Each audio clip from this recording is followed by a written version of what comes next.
Do que nós já tratamos aqui nas primeiras 4 semanas desta turma? Quem esteve aqui se lembra? Falamos sobre o quê? A Bíblia.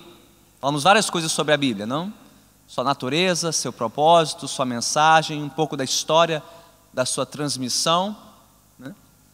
Nós já apresentamos o nosso texto base, que é a Bíblia, as Sagradas Escrituras. Mas a pergunta é, do que trata a Bíblia? Ela fala sobre quem? Quem é o personagem principal das Escrituras Sagradas? Bem, para onde nós vamos para descobrir esta resposta? Imagine comigo que você marca um passeio com alguns parentes ou amigos. Vocês decidem assistir a um filme juntos numa sala de cinema. Todo mundo combina o cinema, o horário da sessão, mas infelizmente você atrasa e você perde o início, daí os primeiros 5, 10 minutos do filme. Mas que bom que os seus companheiros chegaram lá a tempo, no início da sessão. Assim que você chega no cinema, o que você deve fazer instintivamente? Ao encontrar o seu grupo, o que você faz? Você tenta assistir o filme sem saber o que você perdeu? O que você faz sussurrando no pé do ouvido de um deles? O que eu perdi? O início, por quê? Muitas coisas aparecem ali no início, personagens, alguns fatos, acontecimentos que vão definir o quê? O filme todo. Então, se você não estiver inteirado do filme desde o seu início, talvez você tenha grande dificuldade de entender o resto da trama. E com a Bíblia, seria diferente? É uma coleção de livros, que contém várias histórias, mas já vimos que ela conta uma única história. E nós vamos ver nesta lição e nas próximas que as primeiras cenas desta história, os primeiros capítulos da Bíblia, definem bem a trama do resto das Escrituras. Então, por onde começamos? Por onde devemos começar a falar sobre o assunto da Bíblia, sobre de quem fala a Bíblia? Para onde nós vamos? Primeiro livro da Bíblia, Gênesis, aonde? Capítulo 1, versículo 1. Vamos para o início. Então, abra comigo a sua Bíblia em Gênesis capítulo 1, versículo 1. E vamos começar com o seguinte exercício. Você vai se juntar com mais uma ou duas pessoas próximas de você. Okay? Vocês vão ler juntos Gênesis 1, 1 em duplas e trios. E vão responder 2 perguntas bem simples. Okay? Quem é o personagem principal da Bíblia? E por quê? Só com base em Gênesis capítulo 1, versículo 1. Ok? Vamos dar 1, 2 minutinhos aí para você, junto com a sua dupla, seu trio, lerem juntos Gênesis 1, 1 e responderem as perguntas. Quem é o personagem principal das Escrituras e por quê? Valendo. Vamos lá. Podem conversar, podem fazer barulhinho aí entre vocês. Ok?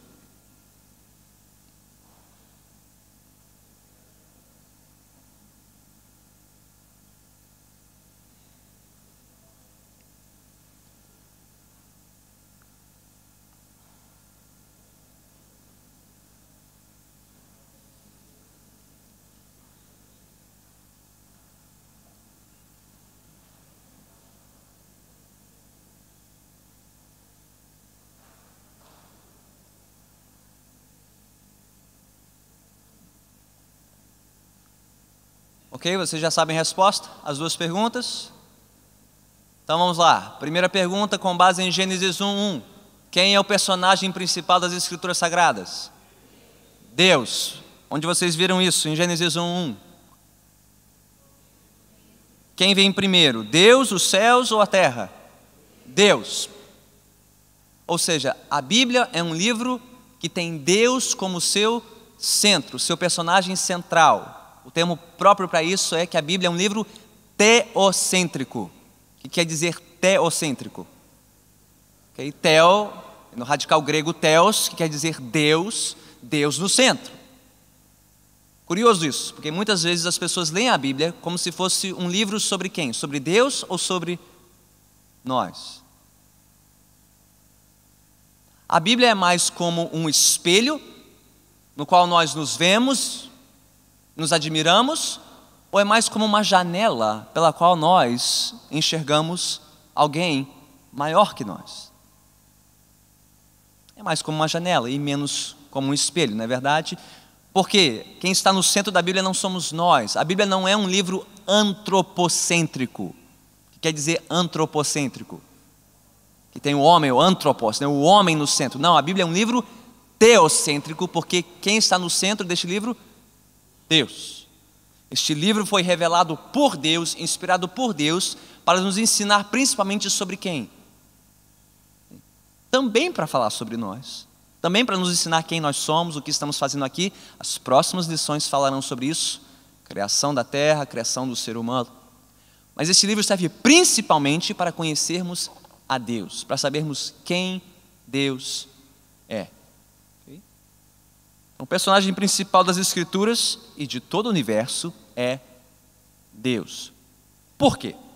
Que razões Gênesis 1:1 nos dá de que Deus é o centro e deve ser o centro das Escrituras, de toda a história narrada pela Bíblia? Alguém? Deus aqui ele é retratado como quem? O Criador. Não como um ser criado, não como alguém participante da criação, mas como alguém acima da criação, superior a toda a ordem criada, que criou todas as coisas. Isso é algo distinto sobre este Deus. Ele não recebe vida de ninguém, ele não deve a sua existência a outro ser, ele é o Criador. É isso que o distingue de todas as outras criaturas do mundo, do universo. Ele é o Criador. Isso é tão importante que essa afirmação reaparece várias vezes ao longo das Escrituras. Quando o povo de Deus se dirige a Deus em adoração, o reconhece como o quê? O Criador. Vemos isso já em Gênesis 1:1 e vemos isso bem próximo do fim da Bíblia. Se você quiser abrir comigo em Apocalipse, capítulo 4, o último livro da Bíblia, numa cena bastante significativa, a cena da sala do trono, a sala de comando do universo, onde Deus está no centro, no trono, sendo adorado por representantes de toda a criação. O que diz Apocalipse 4:11? Quem pode ler para nós em alta voz? Apocalipse 4:11. Quem encontrou e tem uma voz bem forte, imponente, alta?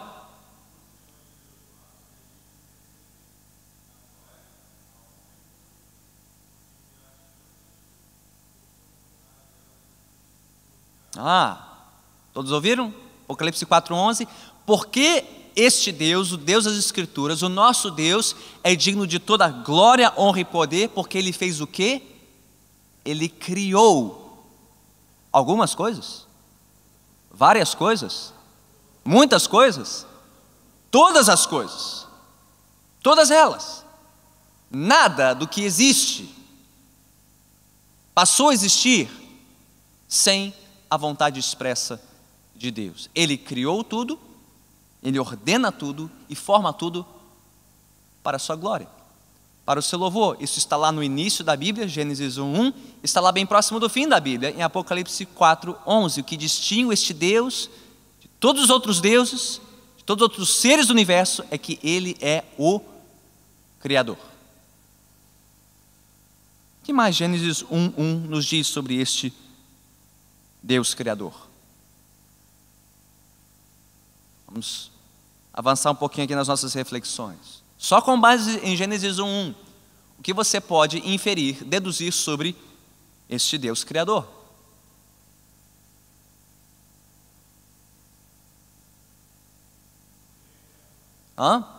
Ele é eterno. Significa o quê? Bem, se no princípio Ele criou tudo, antes do princípio, o que existia? Só Ele. Ele é eterno, que significa que Ele não tem início e, portanto, não tem fim. É um Deus eterno. Que mais?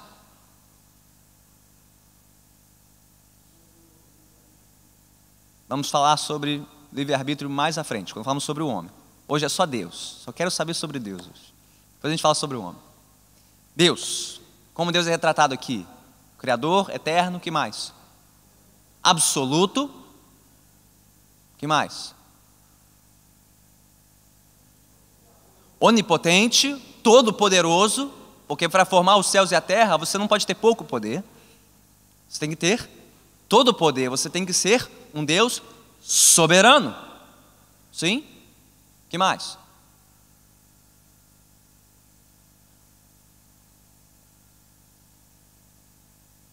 Este Deus que criou tudo pelo seu poder, Ele criou tudo de forma aleatória? Desordenada? Quando você senta para criar uma história, uma receita, elaborar um projeto, o que você faz? Deixa eu ver no que vai dar. Deixa eu misturar umas coisas aqui, e deixa eu misturar umas palavras aqui nesse texto, vamos ver o que vai sair disso aqui.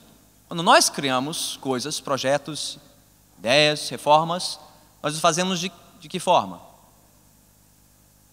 Organizada, planejada, ordenada. Vamos dizer por quê? Porque somos pequenos espelhos deste Deus Criador aqui na Terra. Este nosso senso de organização, de ordem e propósito não vem do nada, vem do nosso Deus, porque Ele é um Deus não só soberano, mas sábio, inteligente. Um Deus de ordem, de propósito, que não cria as coisas aleatoriamente ou acidentalmente, mas tudo de forma perfeita. Você pode continuar lendo Gênesis 1 e você verá este Deus organizando tudo, botando tudo em ordem. Mas não vou avançar muito, que esse é o assunto da próxima aula. Mais uma coisa muito importante sobre este Deus Criador, que aprendemos aqui em Gênesis 1:1, e que eu ainda não ouvi de ninguém. Ele é eterno, soberano, poderoso, sábio. Joel?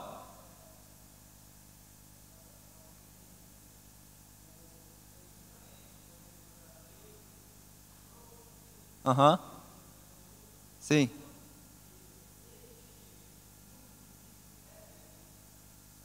Ok. Então, de novo, está falando sobre a existência, a pré-existência de Deus antes do mundo, ainda está falando sobre a eternidade, já falamos sobre isso. Uma qualidade deste Deus que nós descobrimos aqui em Gênesis 1:1, que eu não ouvi de ninguém. Ele é abençoador, ok? Não, só versículo 1, sem sair do versículo 1. Se o seu cachorro tivesse comido as páginas de Gênesis e tivesse sobrado só Gênesis 1:1, mesmo assim você saberia que este Deus é...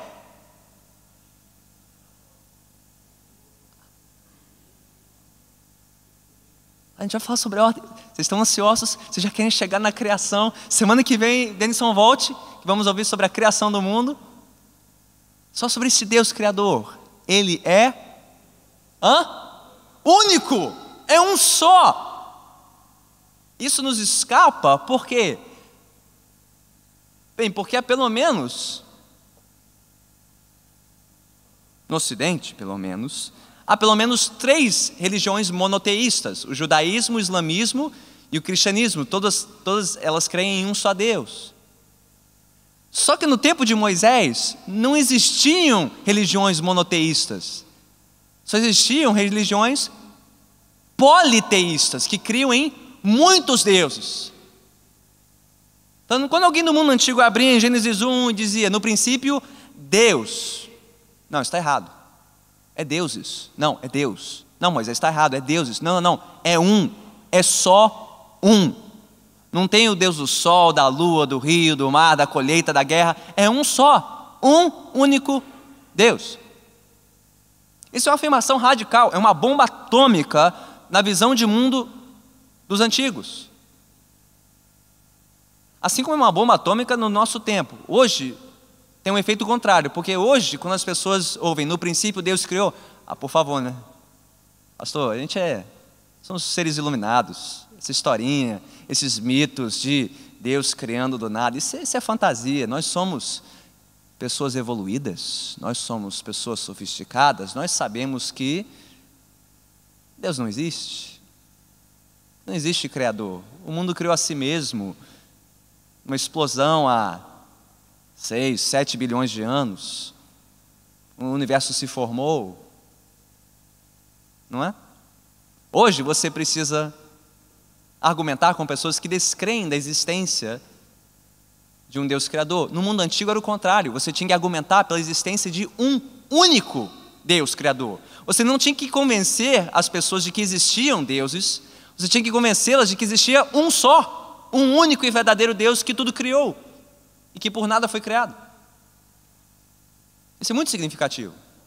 Porque se você já ouviu falar sobre os mitos da criação, outros povos tinham seus mitos, os babilônios, os egípcios, eles falavam sobre a formação do universo, a criação do mundo, e os deuses estão lá participando como agentes inseridos nesse caldeirão, tendo que disputar o seu espaço, né? Que nem carro em trânsito no Rio de Janeiro, cada um disputando o seu espaço, seu chãozinho. Nesses mitos de criação egípcios e babilônios, você tem deuses competindo uns com os outros por espaço para reinar no mundo. E não, Gênesis 1 diz, no princípio, Deus, um só, o único e verdadeiro, o eterno, o absoluto, o soberano, o sábio, Ele criou os céus e a terra. Quer dizer que Ele criou tudo. Isso é revolucionário. Nenhum povo do mundo antigo jamais tinha ouvido isso. Um único Deus verdadeiro, só o povo de Israel, só o povo escolhido. Ainda vamos falar, né? Sem imagem, sem ser adorado por... Nem poderia ser.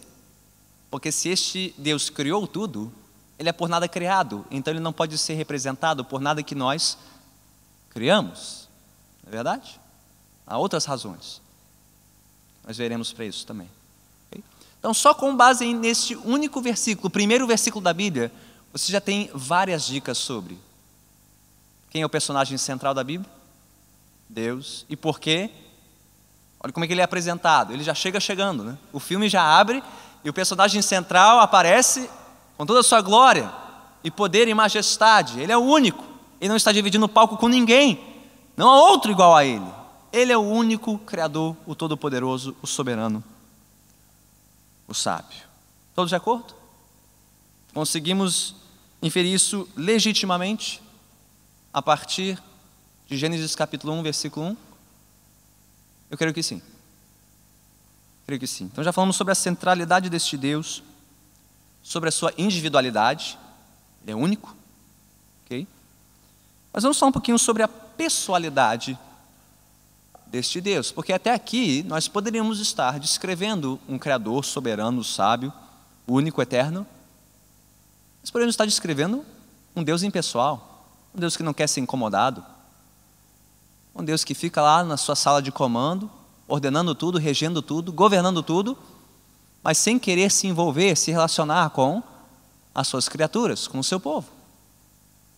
E vamos quebrar um pouquinho, rever um pouquinho esse conceito sobre Deus, seguindo para o segundo livro da Bíblia, livro de Êxodo, capítulo 3,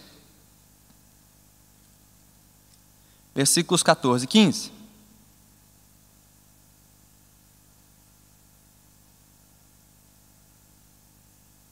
Ok? Aliás, 13 e 14. Êxodo 3, 13 e 14. Você vai se juntar de novo com a sua dupla, o seu trio. Vocês vão ler agora esses dois versículos. E vocês vão responder: que mais nós aprendemos sobre este Deus com base nestes versículos? Ok? Então leiam juntos Êxodo 3, 13 e 14. E respondam: que mais aprendemos sobre este Deus nestes versículos? Valendo.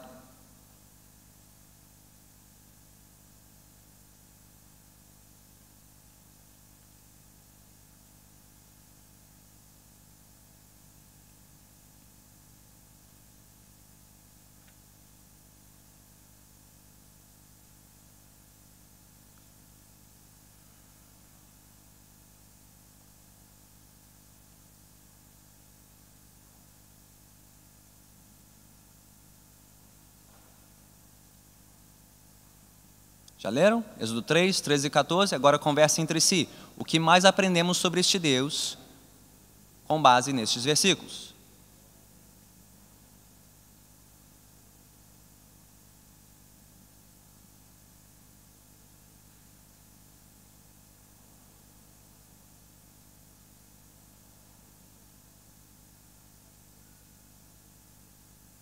Mais um minutinho e vamos compartilhar as nossas respostas.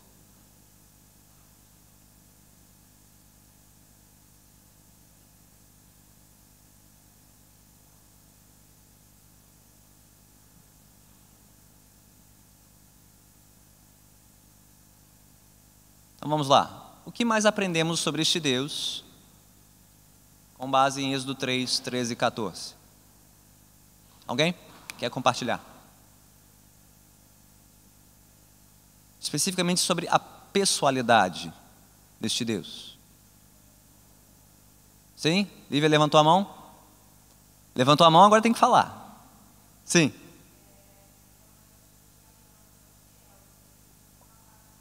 Ok, é um Deus de aliança, um Deus fiel, já pulando para o versículo 15. Aliança tem a ver com o quê? Relacionamento. E até o fim dessa revista vamos gastar bastante tempo falando sobre as alianças de Deus com o seu povo. Cenas do próximo capítulo, não perca. Volte. Mas se esse é um Deus de relacionamento, isso nos fala o que sobre a sua pessoalidade? Se é um Deus de aliança, de relacionamento, ele é um Deus impessoal ou pessoal? Deus pessoal. E como é que nós sabemos disso, além da referência que as alianças, no versículo 15 fala sobre Abraão, Isaac e Jacó. Mas qual é a pergunta de Moisés neste texto que desencadeia a resposta de Deus? Qual o seu? Quando você ensina o seu nome para alguém, ou quando você pergunta o nome de uma pessoa, isso é um sinal de quê? Ok, você não quer ser conhecido apenas como fulano, a fulana, ou a pessoa do trabalho, a vizinha, mas como alguém que tem nome. Nome demonstra que é um vínculo pessoal, estabelece um relacionamento. Agora não somos mais estranhos. Eu sei o seu nome, você sabe o meu. E este Deus tem nome e ensina o seu nome a Moisés, que mostra o quê? Que ele não só é um Deus pessoal, mas tem interesse nesse relacionamento com o seu servo Moisés e o seu povo, não? E nomes do mundo antigo são muito significativos, né? Nomes não eram escolhidos só pela sua beleza, né? O israelita não ia lá no Google e dizer, qual é o nome que está na moda? Qual é um nome bem bonito assim para dar para o meu filho, para a minha filha? Não, eles escolhiam um nome que tinha significado, porque o nome revelaria algo sobre a personalidade, o caráter daquela pessoa. Quanto mais o nome de um Deus, revelaria algo do seu caráter, da sua natureza. Qual é o nome que Deus usa para se apresentar a Moisés? Eu sou o que sou. Espero que você não pense nesse nome para os seus filhos, né? Lá vai o eu souzinho, ele está se achando, ele é o eu sou, né? Que nome é esse? Que nome peculiar é este? Eu sou. Ele fala o que sobre o nosso Deus? Expressa o quê? Ok, eu sou quem eu sou. Deus diz, olha, eu sou hoje quem eu não era ontem. Ele não disse, Moisés, eu ainda não sou quem eu serei amanhã. Eu sou que eu sou, que demonstra o quê? Ok? Constância, imutabilidade, ele não muda, ele é o mesmo ontem, hoje, amanhã, para sempre. Deus constante, fiel, perfeito, sem variação, sem evolução, confiável. Okay? Ao apresentar-se por esse nome, Deus já está dizendo muitas coisas a seu respeito, que demonstram tanto a sua pessoalidade, ele tem nome, quer ser conhecido pelo nome, Deus de aliança, de relacionamento. O termo próprio para isso é que ele é um Deus imanente, que é um Deus próximo, acessível a nós, mas ao mesmo tempo é um Deus sem igual. Ele é quem é, ele não muda, ou seja, ele também é um Deus transcendente. São outros dois termos importantes, imanência e transcendência. Um Deus imanente, presente, próximo, acessível, mas também um Deus transcendente, elevado, superior, acima de tudo. E tudo isso você já aprende a partir do nome dele. Eu sou o que sou. Então no versículo 15, Deus usa um outro título, um outro nome, para se apresentar. O que ele diz no versículo 15, Êxodo 3,15? Diz também Deus a Moisés, diz aos israelitas, o Senhor. A sua Bíblia tem uma notinha, depois de o Senhor? Tem? Na minha tem. Uma notinha de rodapé? A minha tem, e me leva lá para o rodapé que diz no hebraico, agora tenta pronunciar essas 4 letrinhas aí. Pastor, faltaram as vogais, só tem consoante aqui. Que nome é esse? Que título é esse que Deus usa para se apresentar? Bem, você recebeu uma folhinha, uma colinha no início da aula? Todo mundo recebeu? Então vire comigo para a parte que diz os nomes de Deus, ok? Calma, não é prova de hebraico, tá? Mas só para saber que nome é esse, ok?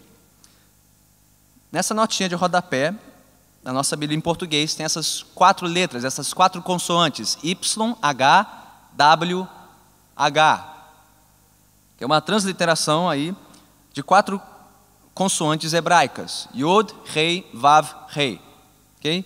Que consta aí no primeiro nome. Lembrando que hebraico eles andam na contramão, tá? Você tem que ler da esquerda para a direita e não, perdão, da direita para a esquerda e não da esquerda para a direita, ok? Você tem as consoantes do nome de Deus, ok? O problema é que eu tenho um hebraísta aqui, eu tenho um descendente de judeus aqui para me manter fiel aqui. Ah, aqui tem pontinho, né? Tem consoantes e tem pontinhos, né? Vou explicar isso. Por quê? Os manuscritos mais antigos, se lembra dos manuscritos, as cópias escritas da Bíblia, de geração em geração, os mais antigos não tinham vogais, só tinham consoantes. Pode parecer muito estranho, né? Mas se você é um conhecedor da língua, você não precisa das vogais.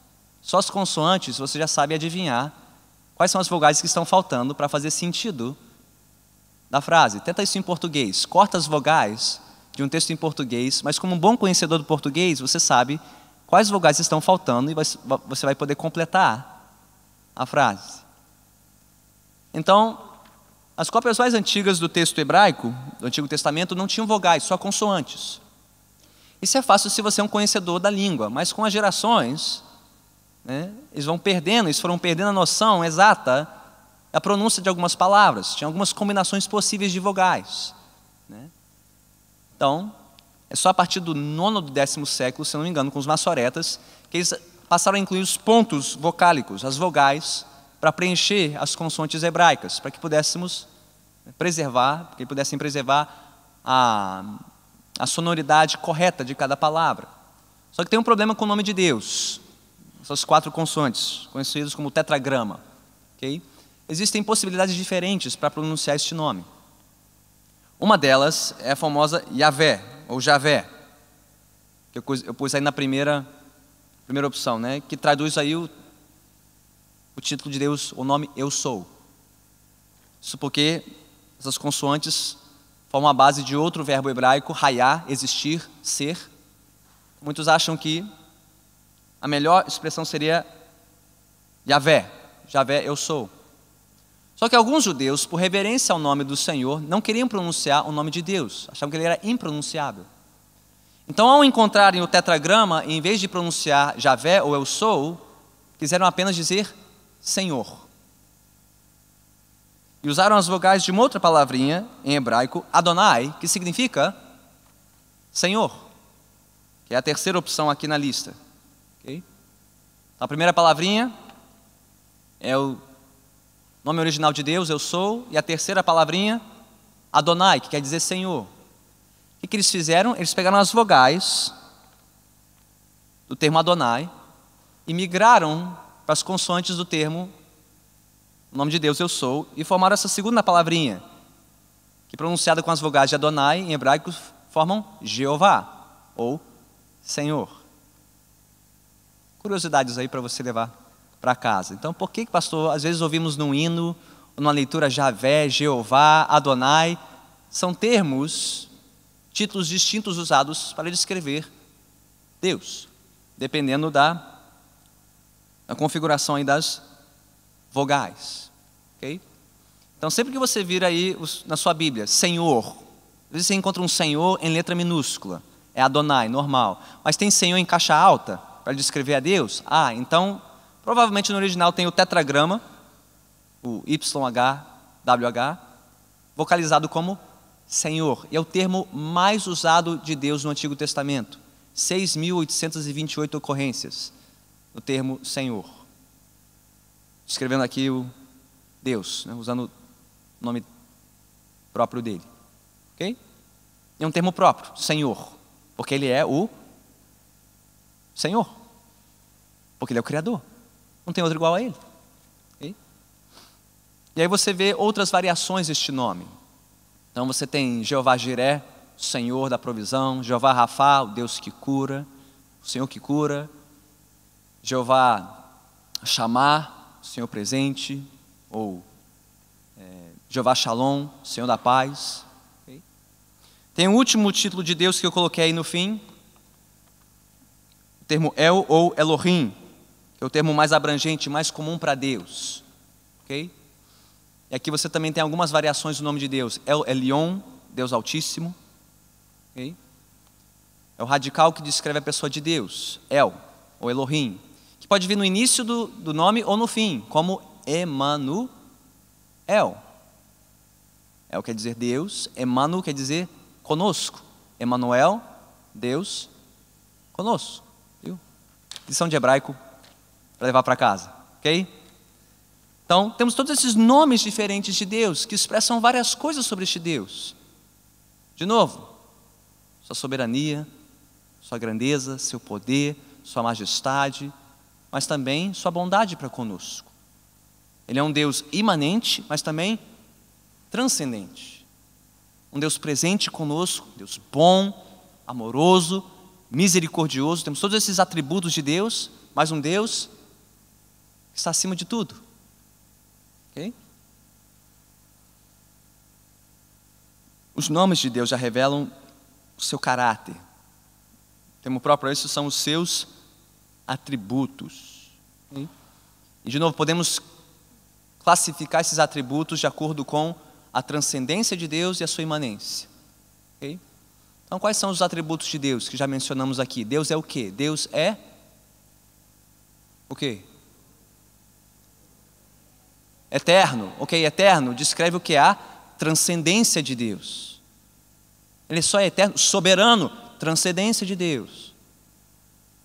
Okay? Deus também é um Deus pessoal, é um Deus amoroso, bondoso, misericordioso, descreve a sua imanência.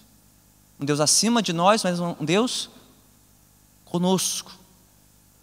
Deus de perto e de longe. Então, se tem alguma música dizendo que Deus é só uma coisa e não outra, melhor duvidar. Se diz que Deus é só de perto e não de longe, ou só de longe e não de perto, duvide.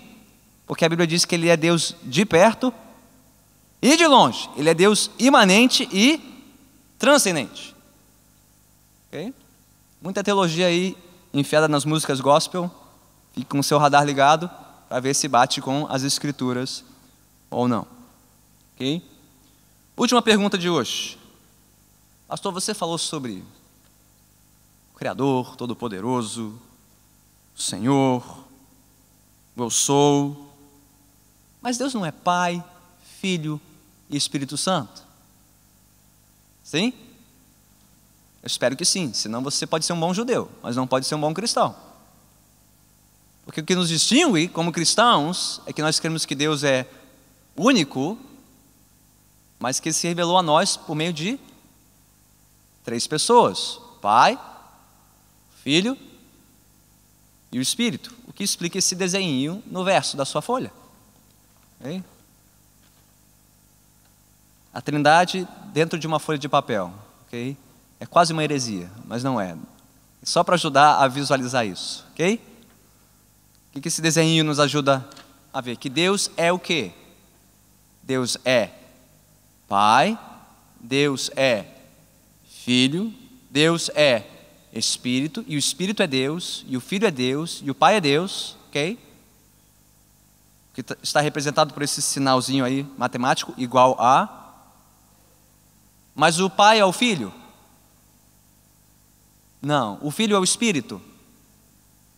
Não. O Espírito é o Pai? Não. Daí esse outro sinalzinho marcando o quê? Diferença. Os 3 são Deus. Deus é Pai, Filho e Espírito, mas o Pai não é o Filho, o Filho não é o Espírito e o Espírito não é o Pai. Então, se você já ouviu alguém orando, agradecendo: Senhor Deus e Pai, te agradecemos por ter morrido na cruz pelos nossos pecados. Quem morreu na cruz pelos nossos pecados foi o Pai? Não, foi o Filho.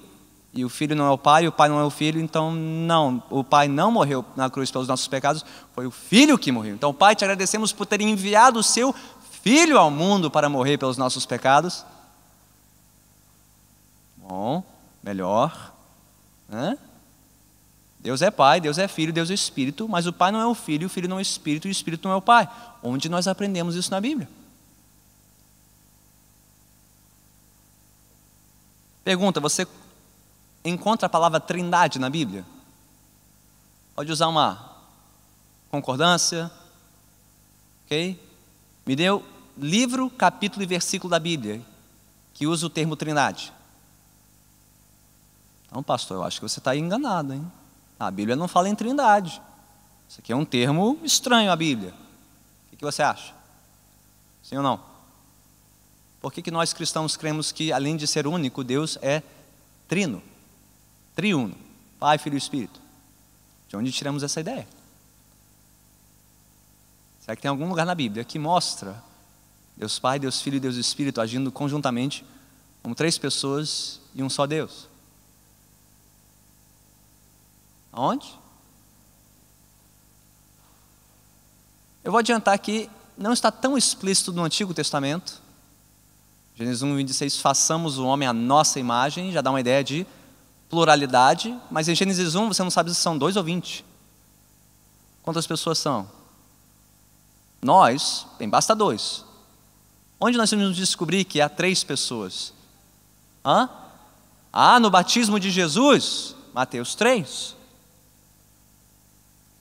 Ok? Mateus 3. Primeira referência clara e explícita à Trindade na Bíblia, Mateus 3.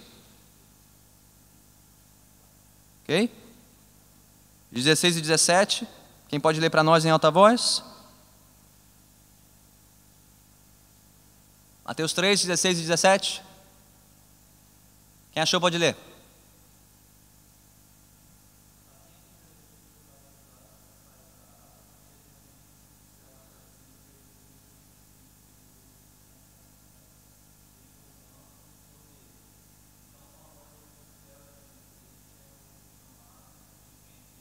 Ok? Será que temos evidências claras e explícitas na cena do batismo de Jesus, de um único Deus, se revelando como 3 pessoas? Sim ou não? Foi a voz de quem que foi ouvida dos céus? Alguém dos céus falou sobre o seu filho. Consequentemente, esse que falou é o Pai, falando sobre o seu filho, quem? Jesus. E quem desceu sobre o filho, vindo do Pai? O Espírito. Pai, Filho e Espírito agindo juntos no início do ministério de Jesus. Será que encontramos outra referência explícita à Trindade no final do ministério de Jesus? Em Mateus também? Grande comissão? Mateus 28? 18?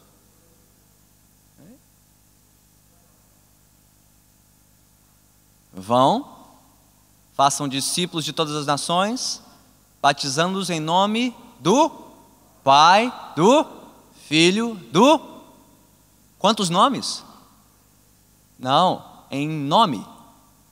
Não nos nomes, em nome. É um só Deus, em 3 pessoas. Em nome, ou em aliança com, ou sob a autoridade deste Deus, conhecido como Pai, Filho e Espírito. E temos outro texto, vou apenas citar, o tempo já acabou, 2 Coríntios 13, 14. Famosa bênção apostólica, que a graça do Senhor Jesus Cristo, o amor de Deus, Pai e a comunhão do Espírito, seja com todos. Este único Deus, Criador, Todo-Poderoso, Eterno, Imutável, Soberano, Sábio, se revela a nós, nas páginas do Novo Testamento, explicitamente como Pai, Filho e Espírito. Não que ele não fosse 3 em um, antes do Novo Testamento. Lembre, ele é o sou, ele não muda. Ele é o mesmo ontem, hoje e sempre. Mas a sua revelação a nós é progressiva.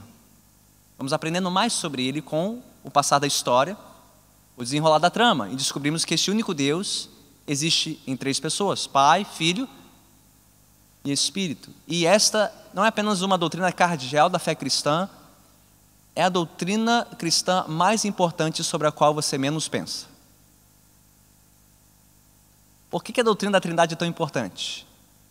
Pelo menos 3 razões, e com isso vamos terminar. Primeiro, porque mostra que Deus não pode ser fruto da nossa imaginação, nem da nossa razão.